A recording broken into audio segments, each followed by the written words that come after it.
We're pretty much more or less there. I think there's obviously a couple of positions that we're looking at. And as you say, we lost John at the end of last season, so obviously that's an area that we look to strengthen.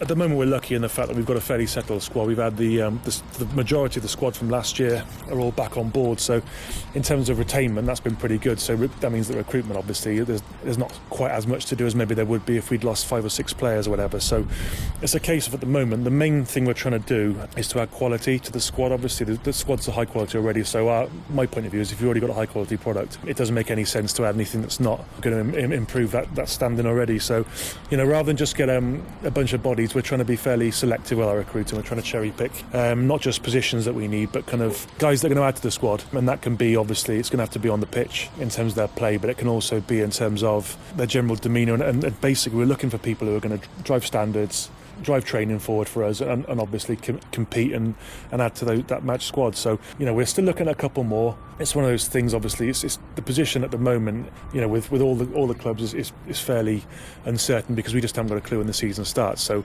until we know that, it's still very much a work in progress and an ongoing thing. Last week it was announced that Matt Shepherd's returning from Red Ruth. That got a good reaction.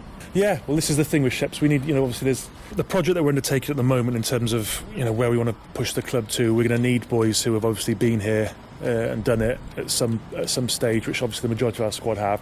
But guys like Sheps just bring that bit of experience as well. He's obviously done some coaching at Red Roof, so he's kind of got that side to his game is obviously been worked upon a little bit while he's down in Red Roof. So it's another string to his bow that we're going to obviously hope to use here. If he can help drive the standards in training, and use a little bit of that nous that he's got, and that's a good thing for us. So it's a good sign to get him back, and it's been well received by the players and the squad at large. When I spoke with Max and I asked whether returning to the pitch in September he thought was viable, he was a bit hesitant. October possibly. I mean, there was previously talk about it being as late as January.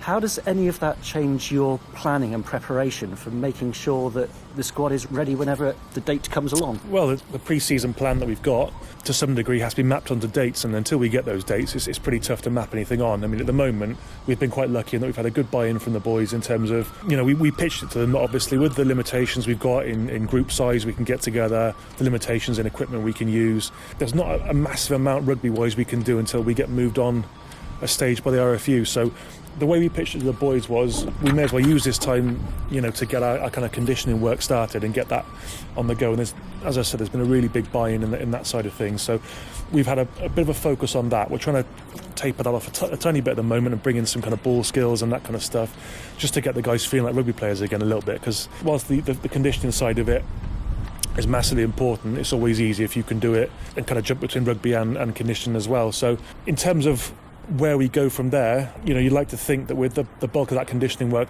under the boys' belts, that if we were to be going a bit earlier than the October date, I'd like to think we'd be ready to do that, because we've had the buy-in from the boys, which means that they've already got that conditioning under their belt. It's not a case of us finding out tomorrow we're going in September and us going from cold. We've had the best part of a month and a half or so of the boys running around getting their bodies ready to get back to rugby. So that stood us in good stead. If we could get going in October time, that'd be ideal, because obviously then we could give the boys maybe a bit of a break in terms of like a reload week, and then come back to it and really start to get all guns blazing, really. So it's just a case of waiting and seeing. It's frustrating for us, and it's frustrating for the boys. I'm sure it's frustrating for the fans and every fan of rugby, really, because we all want to see some domestic rugby on the go. The boss will have a business plan, but from your view, from the bunch of lads you've got, when do you think they'll be fighting to get back into the Championship? Obviously, for myself, being a competitive animal, and the boys being competitive animals as well, we're obviously going to come into the season with the goal to win every match we go into. And if you win every match you go into, obviously you get promoted. So it's always going to be that at the back of our minds. It's a goal that I spoke to the boys about.